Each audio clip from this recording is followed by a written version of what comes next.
Но сейчас, спустя 25 лет, в 2016 году, мы видим, что ползучее ГКЧП, ползучее возврат в эти самые проклятые прошлое, в это самое крепостное право.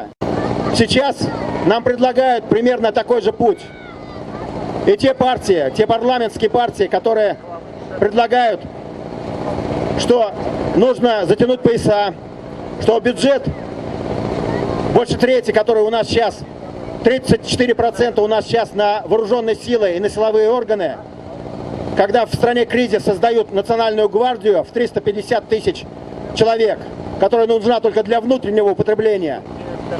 Мы не хотим, чтобы по нашим городам ездили танки, чтобы мы воевали со всем миром, чтобы весь мир объявил нам санкции, потому что мы, нарушив все международные договоры, захватили Крым с помощью вооруженных вежливых человечков, наплевав на обязательства свои перед Украиной, что мы признаем ее целостность.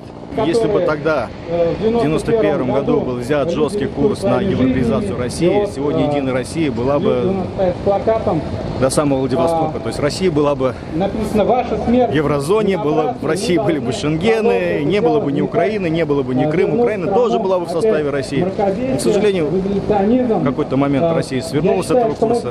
И мы сегодня мозгов не хватило. Не хватило мозгов, не хватило настоящих лидеров.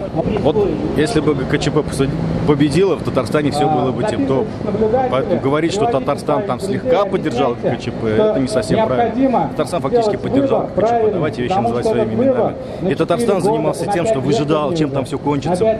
Хотя ведь 19 августа Шамиев был в Москве. Он мог тут же выступить на любых каналах и сказать: нет, ГКЧП. Он этого не сделал, он же поехал к Лукьянову. Это же исторический факт, все это знают. И Ельцин, по большому счету, поступил очень гуманно, что он оставил Шамиева. Он оставил Шамиева.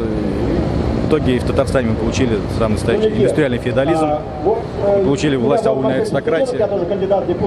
И мы тупо профукали тот аванс, который был выдан нашей стране, моей родине, 22 августа 1991 года.